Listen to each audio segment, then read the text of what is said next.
la diaspora congolaise a un très grand rôle à jouer, qui est, comme on disait dans le début, l'unité. Je vous assure que c'est impressionnant de voir comment les étrangers ont pris monopole au niveau de la construction dans nos pays. Je ne sais pas où est-ce qu'ils trouvent les capitaux, mais c'est impressionnant. Donc, le Congo, c'est aux Congolais avant tout. Ok, on dira que d'autres sont nés là-bas. Ok, ceci, cela, suite à l'immigration, oui. Moi, mes enfants sont nés ici. Ils sont français.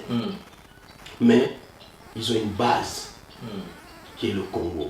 Le Congo est richement béni et je pense que c'est, on va dire, la malédiction du Congo. Sa bénédiction. Donc, sa bénédiction et sa malédiction. Tout à fait.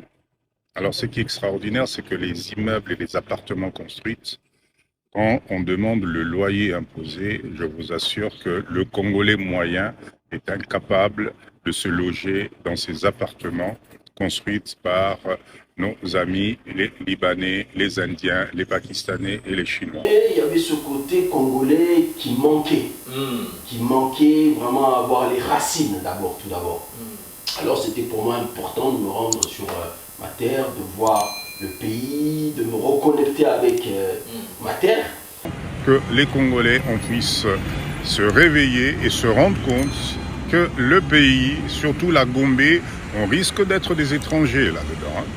Okay? Donc je pense qu'aujourd'hui, il faut que le Congolais soit conscient et soit éveillé de se dire que seul, je peux, mais ensemble, on peut encore mieux et on ira plus loin. Donc d'être solidaire, comme je félicite les Chinois, les Indiens, les Juifs.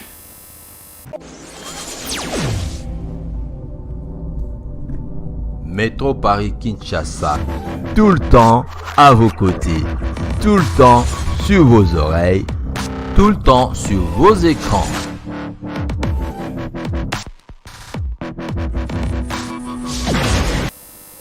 Bonjour, bonsoir, c'est là dépend l'heure à laquelle vous nous captez chez vous. Nous sommes depuis le bureau Métro Paris Kinshasa, dans notre base K18, là où on gère les conteneurs, les expéditions, tout ça. Et aujourd'hui, nous avons le plaisir de discuter avec Djika. Lui, il va être bientôt notre partenaire. Je pense qu'on va faire beaucoup de choses par rapport au pays, surtout pour l'avancement du pays. Et voilà que lui et sa femme sont venus nous visiter pour qu'on parle affaires, pour qu'on parle business et plus entrepreneuriat par rapport au pays.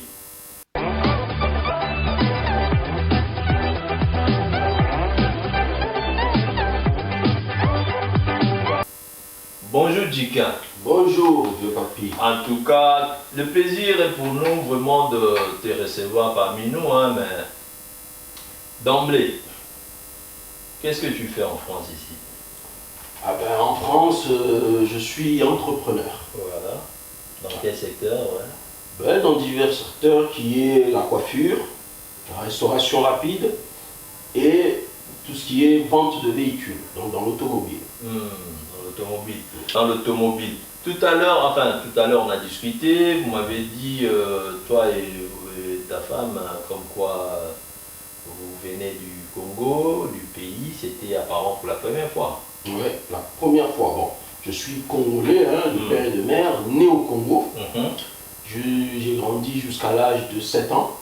Ensuite, ben, mon père est venu me chercher, lui était déjà là. Et nous nous sommes rendus ici en France depuis, on va dire, j'ai pas quitté pour le Congo. Donc je suis là. Aujourd'hui, j'ai 38 ans. Donc ce qui fait, on calcule, un peu plus de 31 ans que je suis ici en France sans retourner au Congo. Et là, c'était la toute première fois. Qu'est-ce qui t'a motivé? Qu'est-ce qui m'a motivé? Mais c'est cette déjà, on va dire, l'appel, parce que c'est ma terre, hein, là où on est. Et voilà, je sais que bon, je suis français, mais congolais aussi, la double culture. Voilà. Donc j'avais ce côté français qui est pour moi assis, donc c'est bon. Mais il y avait ce côté congolais qui manquait vraiment à avoir les racines d'abord, tout d'abord. Alors c'était pour moi important de me rendre sur ma terre, de voir le pays, de me reconnecter avec ma terre. Et deuxièmement, c'est qu'ici étant entrepreneur, Donc voilà, et j'évolue dans plusieurs secteurs. Et il y a cette fibre entrepreneuriale qui m'appelle, parce que le Congo, pour moi, c'est encore, on va dire, un pays, un continent, hein, l'Afrique, dans lequel vraiment on peut émerger dans différents secteurs. Donc chacun, pour moi, doit trouver son appel, mais le Congo est un pays, pour moi, là où il y a tout à faire, à développer. Tout à fait. À développer. Je pense qu'on n'a même pas fait le quart. Même pas. Ouais. Même pas le quart. Même pas. Même pas. Parce que beaucoup disent oui, ouais, c'est politique ou les politiciens, c'est bien bon. Mais chacun doit doit contribuer. Chacun doit faire d'abord ce qu'il, lui, pense pouvoir faire. Tout à fait. Et je pense que naturellement, comme je dis, l'union fait la force. Comme je disais, le bon Dieu, il a fait, même en nous, dans notre corps, il a fait tout ce qui est, donc, ça doit nous enseigner. Il a fait un doigt. Ouais. Mais dans le doigt, il n'y en a pas qu'un. Dans la main, il a fait la main, il a fait un doigt, 2, 3, 4, 5. Mon père me dit toujours qu'un doigt ne lavera jamais un visage. Il en faut plusieurs.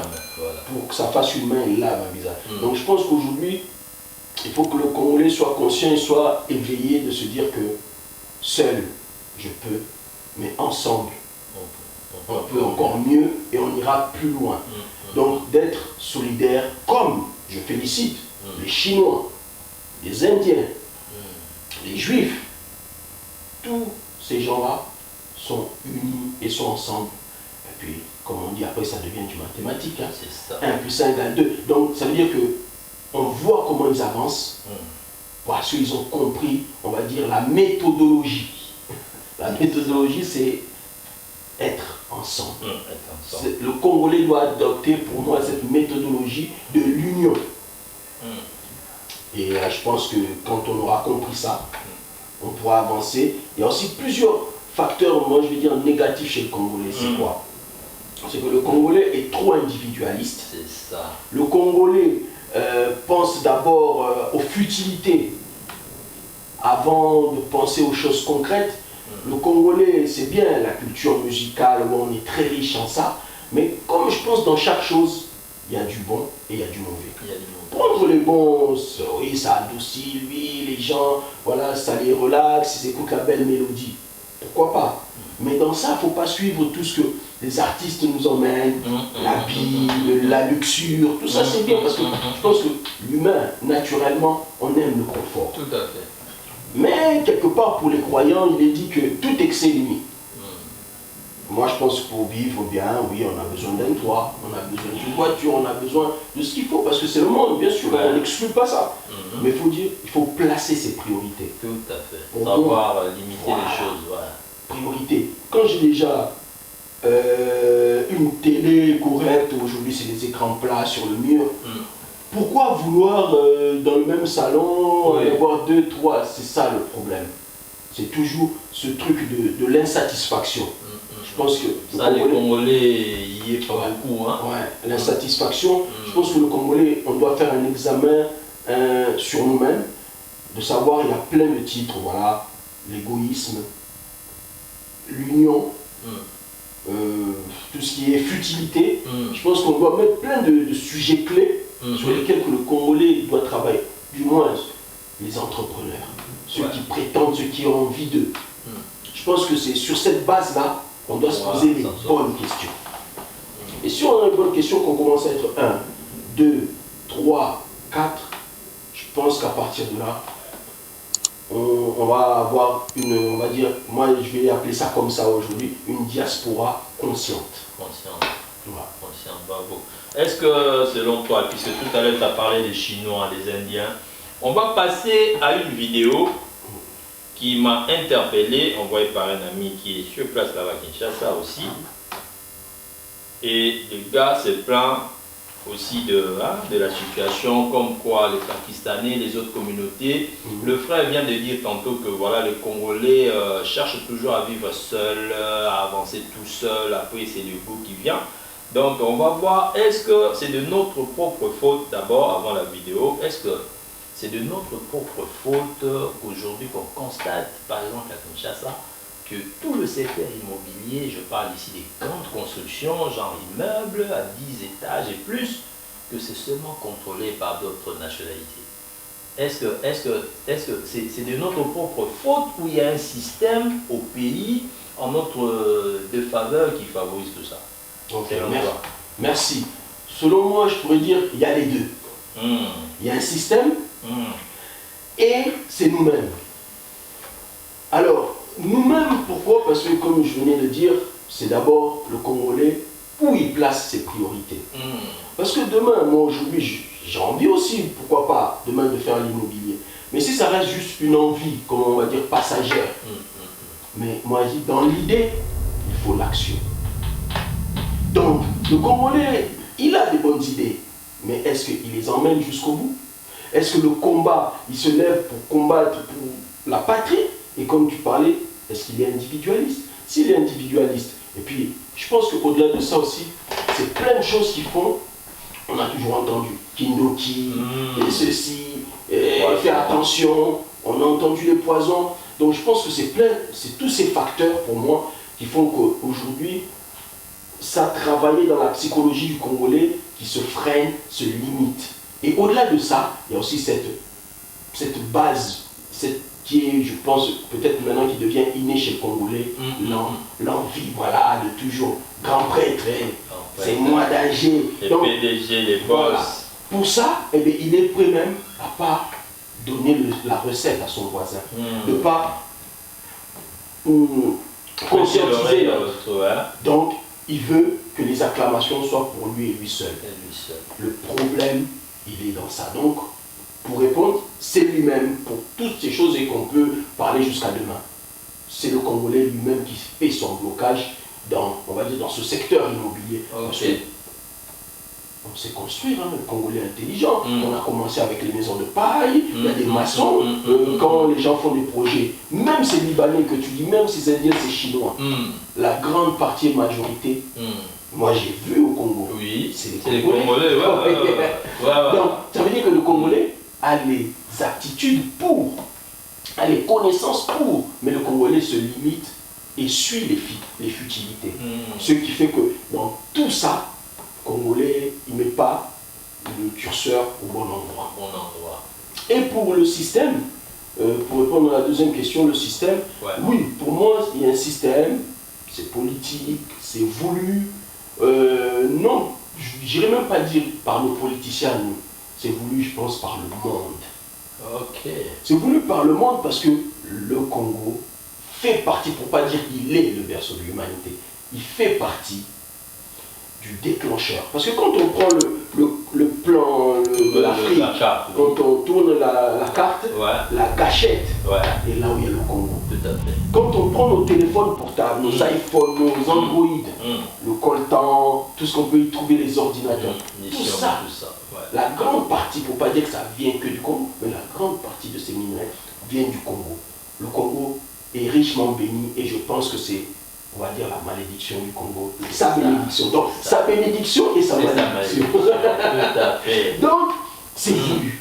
C'est voulu et c'est ça qui fait qu'au-delà de ça, tu t'imagines, demain, si le Congolais se conscientise, le Congolais, on va dire, adopte la stratégie du Juif, du Chinois, de l'Indien, que d'être unis, de se tenir par la main, de finir les formes, les guidangers, et tout ça, savoir travailler en discrétion. Parce que le Chinois, il est là, à Paris, il fait des grandes choses partout, même au Congo. Mais tu ne les vois pas dans les bars, dans tout, le Chinois est discret. C'est ça. Mais nous, on aime, partout là où il y a des désordres, le Congolais aime. Partout là où se faire voir, le Congolais aime. Même à l'église, le Congolais vient lunettes, country, tout, mais alors que c'est pour prier Dieu. C'est ça. Et Dieu, il faut être descendre, limite voilé, limite si. Donc, je pense que le Congolais, sa malédiction, c'est sa bénédiction. Mais au-delà de ça, c'est passé maintenant. Ça fait quand même des siècles. Et on voit que même les Européens, même tout le monde, eux-mêmes savent que le Congo est en train de s'éveiller. Donc il faut continuer. Il faut, voilà, ne pas lâcher, parce que c'est ils veulent nous avoir à l'usure, mais non. Parce que le Congolais a compris. Donc, c'est dans, on va dire, dans la persévérance qu'on va y arriver. Parce qu'on y arrive déjà, donc il faut se féliciter. Mais, comme on dit, quelque chose qui est vraiment, c'est encore compliqué. C'est comme ceux qui sont croyants. Les jeûnes et prières, il y a certains degrés de prière. Il faut faire des jeûnes, il faut ceci. Il faut augmenter les niveaux. Mais les deux, c'est voulu et c'est le Congolais lui-même, oui. Vraiment. Donc on va suivre la vidéo et puis on revient tout de suite. Métro Paris Kinshasa. Communauté Somalakine, bonjour. Je profite de l'occasion pour vous faire une petite vidéo sur le phénomène libanais, indien, pakistanais au niveau de l'immobilier au Congo. C'est impressionnant. Je suis en plein centre-ville à la Gombe et vous ne pouvez pas imaginer le nombre d'immeubles, le nombre de constructions. Je vous assure que c'est impressionnant de voir comment les étrangers ont pris monopole au niveau de la construction dans nos pays. Je ne sais pas où est-ce qu'ils trouvent les capitaux, mais c'est impressionnant. Donc, mon cri d'alarme, c'est de dire que nous, les Congolais, nous devons nous réunir. Nous devons former et avoir une force pour pouvoir, dès à présent, contrecarrer ce phénomène. Parce que je vous assure que dans quelques années, nous ne serons plus chez nous en termes d'immobilier parce que c'est impressionnant. Tous les coins stratégiques de la Gombe, vous allez voir les vidéos que je vais vous mettre en place. C'est impressionnant comment tout a été pris et on construit de partout. Alors ce qui est extraordinaire, c'est que les immeubles et les appartements construits, quand on demande le loyer imposé, je vous assure que le Congolais moyen est incapable de se loger dans ces appartements construits par nos amis, les Libanais, les Indiens, les Pakistanais et les Chinois. Alors, je profite juste parce que je suis choqué de voir ça. Et je demande effectivement s'il y a moyen qu'on puisse ensemble, petit à petit, parler de ce sujet, sensibiliser pour que le Congolais, petit à petit, soit intégré dans ce développement qui se fait malheureusement loin de nous, tout simplement parce qu'apparemment, nous n'avons pas les moyens. Ok, voilà. Donc, dans pas longtemps, je vais vous envoyer des vidéos pour que vous ayez à l'image l'impressionnante modification et développement qui se fait au niveau de l'immobilier à Kinshasa et au niveau du centre-ville. En clair, au fait, tous les gens de la Gombe ont morcelé, ont signé des conventions avec les étrangers sur des durées de 20 ans pour des constructions, soi-disant qu'au bout de 20 ans, ils vont récupérer. Et donc, tu as toute la population de Gombe qui est partie vers Lingwala. Ceux de Lingwala ont migré vers Bandal, ainsi de suite, parce que c'est la folie. C'est incroyable, incroyable. Voilà, écoutez, abonnez-vous. C'était juste un petit clin d'œil. Pour illustrer mes paroles, voici une vidéo qui vous montre un peu les modifications et les constructions, d'accord, qui se font au niveau de la Gombe. Là, je suis sur l'avenue Kalemi. C'est vers le casier judiciaire à la Gombe. Ce que vous voyez de loin, c'est les tours. Je pense que c'est là où il y a l'hôtel Hilton. Et regardez. Par contre, les constructions se font, mais la route, personne ne prend la peine de refaire la route. Ou bien d'élargir la route, ou de proposer quelque chose de plus intéressant que ça. Mais c'est la même route depuis l'époque belge. Mais par contre, on construit autour. Regardez-moi ces immeubles. Il y en a partout, ça fleurit de partout. C'est incroyable. Vous avez les deux tours derrière et regardez. Et je vous signale que ces appartements, c'est loué, mais à des prix pas possibles. J'ai un ami qui était venu en vacances. Il avait loué un des appartements, je pense à 4 000 $ pour un appartement meublé. En tout cas, le minimum, c'est du 2500. Alors imaginez, on dirait que c'est fait que pour les étrangers, c'est fait que pour les gens riches, et le Congolais moyen, ça m'étonnerait qu'ils viennent habiter un jour dans ces appartements. Voilà, ça construit de partout. Certes, c'est une bonne chose pour l'image de la Gombe, mais ça serait intéressant que les Congolais, on puisse se réveiller et se rendre compte que le pays, surtout la Gombe, on risque d'être des étrangers là-dedans. Hein. Okay? Regardez, il y en a partout, partout, partout, partout, ça construit. Voilà. Donc voilà un peu la sensibilisation. Merci beaucoup. Likez la vidéo, abonnez-vous et à bientôt. Grand jeu dans les années à venir. C'est maintenant. Celui qui peut, il faut qu'il achète. Il faut qu'il achète là-bas parce que l'État aussi va construire. Il va basculer. Oui, oui.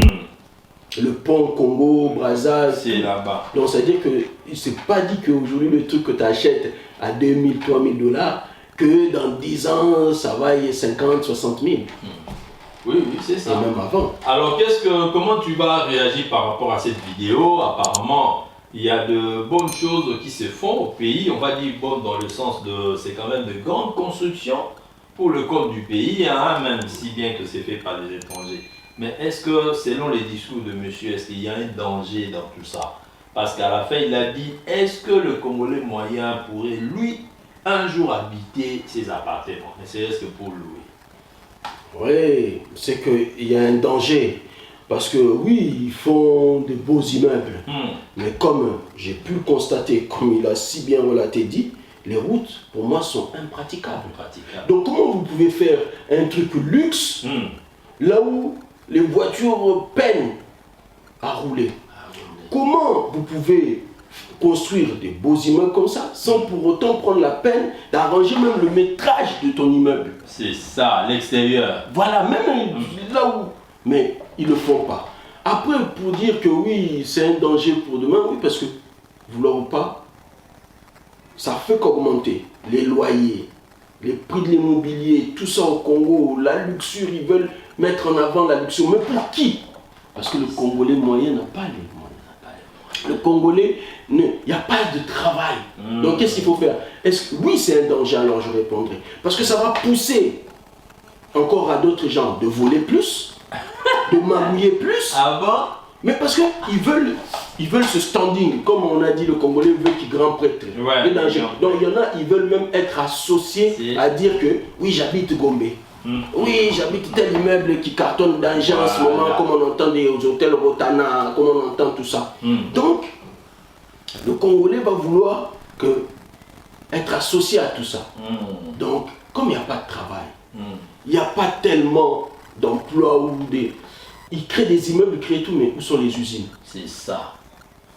Où la main d'œuvre, même, elle est là. Les gens qui travaillent, qui pourraient les louer, ils travaillent où? Ils vont travailler. Donc, ça va créer, oui, c'est un danger parce que ça va créer un groupe de mercenaires, un groupe de voleurs, des groupes de magouilleurs. C'est tout ce que ça va créer parce qu'il faudra voler plus encore et plus vite. Donc, ça veut dire que le chaos, un moment, ça va faire, mais comme chaque chose, le système, c'est pas. Donc, et puis le truc qu'ils font là, signer des contrats sur 20 ans, sur 15 ans. C'est des Congolais propriétaires qui le font aux étrangers. Ils le font. Il y a un danger à tout ça après. Pour moi, il y a un danger. Qu'est-ce qu'on risque, nous, en fait, Congolais, de donner à chaque fois nos espaces, nos terres, on va dire, nos parcelles à des riches, voilà, indiens ou libanais ou... On risque. On risque parce que pour moi, ça sera la loi du plus fort à l'échéance. Donc, aux 20 ans, aux 15 ans arrivés, ça sera la loi du plus fort. Et comme le Congolais a naturellement peur ou complexé ou je sais pas, et puis encore ici, mais là-bas, ceux qui tiennent, on va dire, l'économie. Donc, il y a les présidents, les ministres, les députés, après on dirait il y a les Indiens, les Libanais. Donc, c'est hiérarchisé comme ça. Donc, comme on sait qu'au Congo, tout est corruptible, tout est corrompu, ça sera la loi du plus fort. À ce moment-là, toi, il t'a donné ton argent pendant 15 ans, oui. Toi, tu t'y es retrouvé, ok. Mais lui, quel profit il a fait plus que toi? Lui, là, si lui t'a donné, on va dire, en 20 ans, 100 000, 200 000, quand on calcule bout à bout. C'est-à-dire que lui a pris le triple, le quadruple. Il n'est pas bête. Donc ça veut dire que, techniquement, il est même plus riche que toi. Et puis c'est lui qui a monté ça. Ils vont avoir commencé que tout se corrige, tout se modifie, tout se falsifie au Congo. Ils peuvent, on entend des histoires. arriver à là, ils peuvent trouver des vices de procédure, des trucs qui font que soit tu rallonges, voilà. soit mais ça devient. On a entendu un grand monsieur, j'avais suivi, Didi Kinouani, diamantaire, tout, argent. Mais il a eu un problème parce que, je sais pas, c'est un groupe de Libanais, Indiens, je sais pas quoi, qui l'ont doublé, pas vraiment dans ce système-là, mais dans un truc qui va vendre, il leur vend, ils exploitent pendant un temps après. Dans un truc similaire. Oui. Et c'est un procès. Il est embêté par rapport à ça. Mais pourtant, lui, c'est un boss. C'est un boss. Ouais. Mais face à ces gens-là, là, il est roulé un peu, quoi. Il avait, voilà, puis ces gens-là, ils sont aussi très organisés, mieux que nous. Mieux que nous. Donc ça veut dire que derrière ça, ils ont des, comme on dit, des bras longs. Et en le bras long, ils savent aussi utiliser nos propres frères contre nous. Eux, ils se cachent derrière, ils font des dons. C'est un danger, oui. Mais écoute, mon frère, est-ce qu'il y a moyen aujourd'hui, il y a un comptant sur la diaspora, est-ce qu'il y a moyen de renverser la tendance un peu? C'est-à-dire, comme a dit le monsieur dans la vidéo, si le Congolais ne fait rien, dans quelques temps, c'est compliqué. Est-ce que tu penses qu'il y a moyen de renverser un peu la tendance? Mais bien sûr qu'il y a moyen. Ils ne sont pas demi-dieux dans une terre qui ne leur appartient pas. Et donc le Congo, c'est aux Congolais avant tout. Ok, on dira que d'autres sont nés là-bas. Ok, ceci, cela, suite à l'immigration, oui. Moi, mes enfants sont nés ici. Ils sont français. Mais ils ont une base qui est le Congo. Donc moi, ça me fera plaisir. Ça me fera plaisir que mes enfants, demain, viennent découvrir et puis s'investissent aussi au Congo. Ils y auront droit à leur terre, parce que c'est de là où vient leur géniteur, donc leur père. Tout à fait. Mais ce n'est pas une obligation. Ils peuvent faire le choix d'ici. Donc c'est ça qu'on appelle le métissage. Le monde évolue. Nous, le Congolais est pacifiste, il est non pour la guerre, il est non pour la violence, tout ça c'est bien. Mais il ne faut pas que, comme on dit, trop bon, trop bouillant. On accepte tout le monde. Moi, je pense qu'au niveau politique, ils doivent encadrer ça. Pourquoi le Congolais, quand il va dans d'autres pays, on lui casse les pieds, c'est trop structuré, les papiers, tout. Pourquoi nous, on embrasse tout? Pourquoi tout le monde vient et fait? Moi, je trouve ça regrettable que même le Chinois prenne le pauvre système à manger de la maman qui vend son beignet au coin. Un beignet. Même le Chinois se met à ça. Mais non, ça doit être réglementé, ça doit être truc. C'est trop, hein? C'est trop. Maintenant, là, ils font de la braise, hein, mancade. C'est trop. Donc, il faut, ok, il faut que ça soit comme ici. Moi, je suis pour que, ok, celui qui prétend chinois, noir, arabe, tout, il n'y a pas de problème. Mais il faut que ça soit vraiment ficelé. Il faut des autorisations, il faut des capacités s'il faut, il faut un centre de formation, il faut répondre à un cahier des charges. Avant de... Pourquoi pas? Mais c'est nous-mêmes et le Congolais, nous-mêmes dans notre propre pays, on nous complique. Mais ces gens alors, comment ça se fait que ces gens, ça va vite pour eux? Donc ça veut dire qu'il y a un système qui est en place qui favorise. Parce que moi je suis allé, les démarches, les machines, tout ça c'est compliqué. Et là où j'étais pour faire mon passeport, pour ceci, je n'ai vu aucun Congolais. Aucun Libanais, aucun Chinois, aucun Indien. Point d'interrogation. Donc ça veut dire que quoi? Eux, ils ont une autre entrée dans laquelle ils vont faire leur démarche. Ils ont un autre endroit. Ils ont qui? Des gens à qui ils confient la mission. Il n'y avait que nous, Congolais, peau noire. Ces gens-là. C'est flou, quoi. Pour faire le passeport. Donc, ça veut dire qu'il y a un système à bannir au Congo qui est d'embrasser tout et de laisser pour jeu la corruption. Parce que, bien évidemment, comme les salaires, j'entends, qui ne sont pas très, c'était très bas. Très correct. Voilà, très correct. Il y a tout ça qui fait que, ça veut dire, même celui qui est sain d'esprit, qui est bon, à un moment donné, je pense que il se dit, bon, moi je suis là, je fais ci, je fais ça, mais je pense que en ayant 10 000 francs par jour, sur 50 personnes, parce qu'il y a des endroits, ils brassent comme des endroits de passeport. Combien de personnes par jour? Il y a des endroits en banque, combien? Même si tu prends 5 000 francs, 5 000 francs, mais fois 50, 100 personnes. Et c'est pour ça qu'on n'a jamais compris. Moi, je me suis toujours posé la question, et je l'ai vu au Congo, je dis, oh, ces gens, ils n'ont pas des bons salaires. Ces gens, comment ils gagnent? Mais tu verras que quelqu'un, il se débrouille même mieux que toi. Il a 2 parcelles, 3 parcelles, mais il travaille un truc, il te dit $100, $200, $400. Bon, comment il fait tout ça? C'est ça. Donc, je pense qu'il faut structurer le Congo à la base, à la source, qui est tout ça. Mais voilà, là on va clore Djikan. Mais par rapport au fait que bon, c'est partout les Libanais, c'est partout les Chinois, j'ai posé la même question tout à l'heure, mais là je voulais entendre mieux, c'est que est-ce que la diaspora congolaise a un rôle à jouer? C'est-à-dire, le gars dans la vidéo a dit que apparemment le Congolais n'est pas présent dans plusieurs secteurs. D'ailleurs, tu l'as confirmé en disant que partout où tu étais, tu as toujours devant toi soit un Indien, soit un Pakistanais, soit quelqu'un d'autre que le Congolais. Et là où il faut t'aider avec un Congolais, c'est dans des petits trucs. Est-ce que la diaspora congolaise aujourd'hui a un rôle à jouer et comment peut-elle s'organiser pour qu'on puisse un peu renverser la tendance, selon toi? Ouais, la diaspora congolaise a un très grand rôle à jouer, qui est, comme on disait dans le début, l'unité.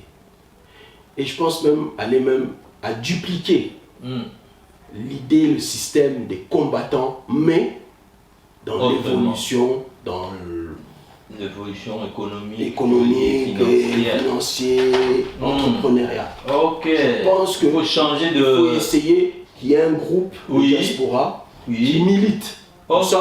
dans la paix, structuré, carré, sans foncer ni attaquer. Solutions. Mais voilà. Les moments où les gens l'ont su faire, dans tout ce qui est les lits et les bas, dans tout ce qui est... Il y a plein d'idées qui font qu'on est 50 personnes à donner sur 2 ans, je parle bien sur 2 exemples, 1000 €. Ça fait combien 50 000. Ça fait 50 000. 50 000, on peut créer, comme avait fait Coluche, un resto du cœur, j'en sais rien. Des idées, les conteneurs partent, les choses, on peut s'organiser. Chacun ramène des pâtes, chacun si... C'est des dons qu'on fait. Ok.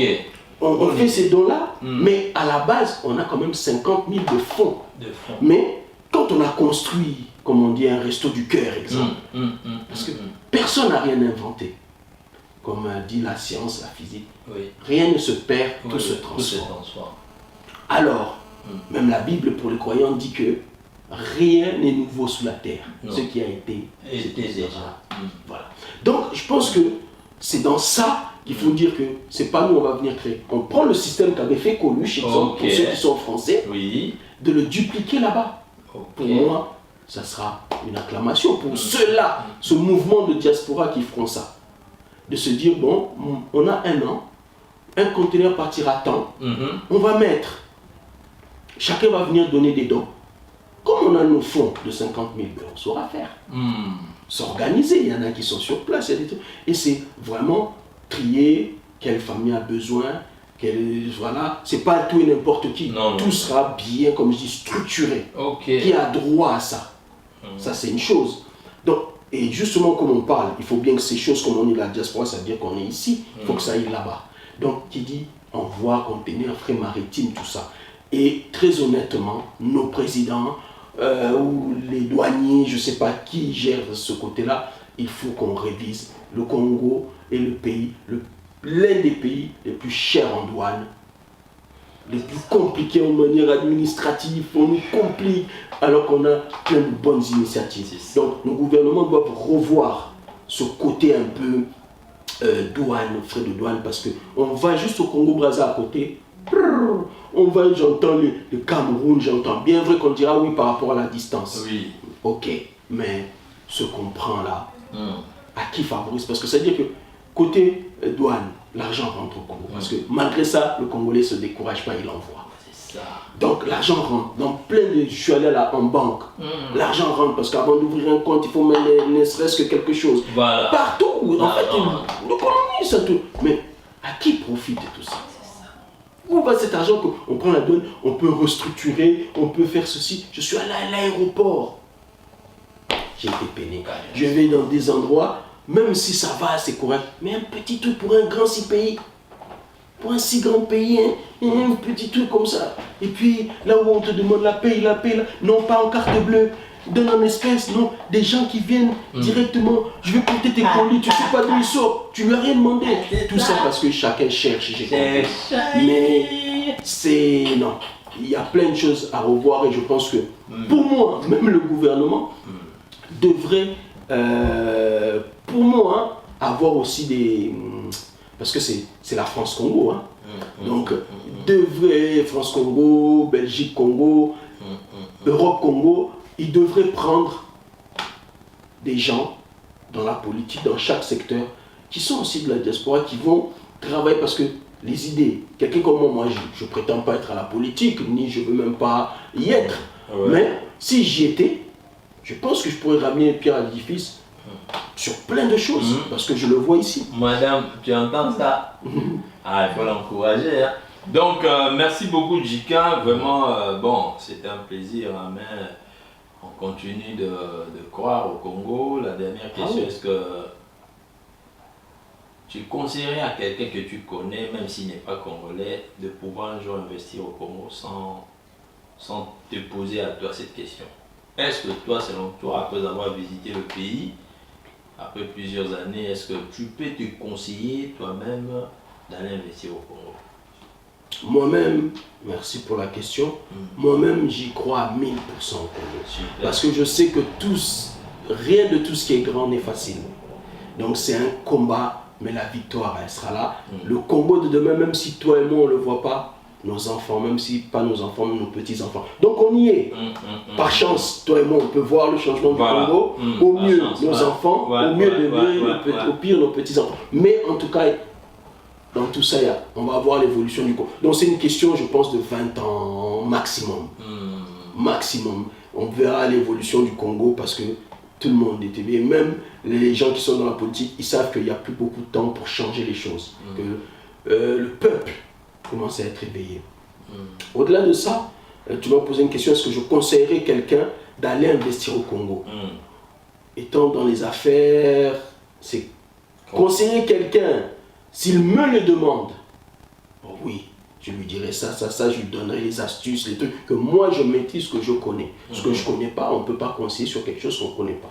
Sur ce que moi je maîtrise. Donc je pourrais lui apporter du conseil. Mais en lui tirant toujours les oreilles, en disant que, attention, le Congo est très technique. Les Congolais, tu vois, des fois inoffensifs, ils sont très très techniques. Donc, de faire attention. Et étant dans les affaires, moi, je dirais même aux gens de faire une étude de marché. Parce que beaucoup, excusez-moi, ne sont pas entrepreneurs. Beaucoup, ils ont un travail ici, ils sont à l'usine, ils sont, voilà, au travail en chaîne, au dépôt. Ils ont fait un petit Likelemba, un petit crédit ou quelque chose. Ils ont eu la chance d'avoir, voilà, pourquoi pas vendre une voiture, d'avoir un peu d'argent. Ils s'improvisent au Congo, hommes d'affaires, investisseurs et autres. Là où est tout le paradoxe, parce qu'ils ne prennent pas l'étude, ne prennent pas le recul, le temps d'analyse, aller voir. Parce qu'un investissement, pour moi, ne se fait pas en un voyage. Il y en a, ils ont investi en un voyage. Où ils pensent que sur des simples appels WhatsApp ou audio, tu penses que je peux ramener ça, tu penses que ça marchera. L'autre derrière, bien sûr, il a envie de te faire une vidéo. Il te dit ramène. Ça marche, ça marche. Derrière ça, non. Moi, avant, toute personne qui doit investir au Congo doit se rendre lui-même sur place, selon ce qu'il veut faire, de l'étudier, voire même minimum 2 voyages. C'est pas tu vas et tu dis c'est bon. Tu fais un autre voyage. Tu analyses, tu prends plus de temps. Il faut prendre le temps, et ce n'est pas une semaine. Pour moi, pour analyser le Congo dans son entièreté, il faut au total, même 3 mois. Donc, c'est-à-dire, ça dépend, tu t'organises dans tes voyages. 3 mois, mais dans les mêmes choses, parce que beaucoup de Congolais ne restent pas canalisés, focus. Le Congolais, il se dit, je vais ramener des boissons, des canettes.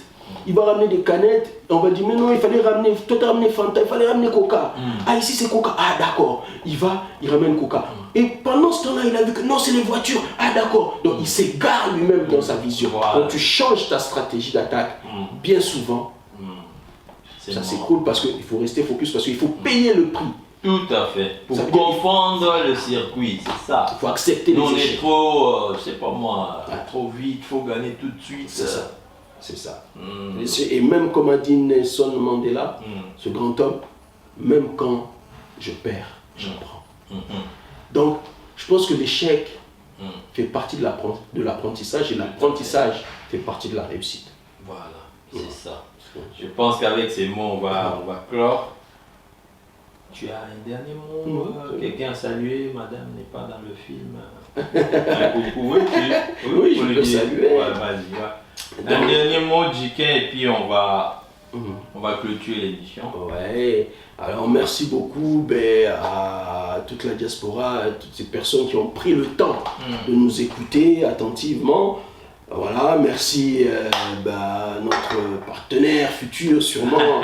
Le vieux papi, Métro Paris Kinshasa d'abord, donc c'est déjà, moi je pense, un bon moyen de communication. Donc il faut, pour ceux qui veulent et qui ont envie de se rapprocher de Métro Paris Kinshasa, de soutenir, pour moi, voilà, moi comme je dis, je fais toujours mes investigations et je pense que c'est vraiment une entreprise sérieuse, stable et qui a surtout de l'ambition et une grande vision. Donc dans cette grande vision, il faut accompagner la vision. Je salue aussi ma famille, mon père, ma mère, s'ils nous suivent, et voilà, ma femme qui est ma partenaire, donc mon associé que j'ai dit associé valable dans les affaires, qui me suit toujours et m'accompagne dans toutes ses idées, qui n'est pas congolaise, mais naturalisée, parce que s'il faut prendre une nationalité, c'est la congolaise. Super, c'est ça. Merci beaucoup, Djiken. Allez, à la prochaine. Merci. Métro Paris Kinshasa. Merci encore à vous qui étiez là derrière ou devant vos postes, devant vos petits écrans, devant vos téléphones ou tablettes. Merci, merci. C'était Métro Paris Kinshasa. Aujourd'hui, c'était un peu spécial. On a dû recevoir un couple, c'est des entrepreneurs aussi, qui sont français, dénaturalisés, mais congolais d'origine. Donc on a discuté avec eux. Je pense que tout le monde l'a suivi. Il y a intérêt à pouvoir partager cette émission. Et nous, on vous dit, prenez soin de vous et ciao!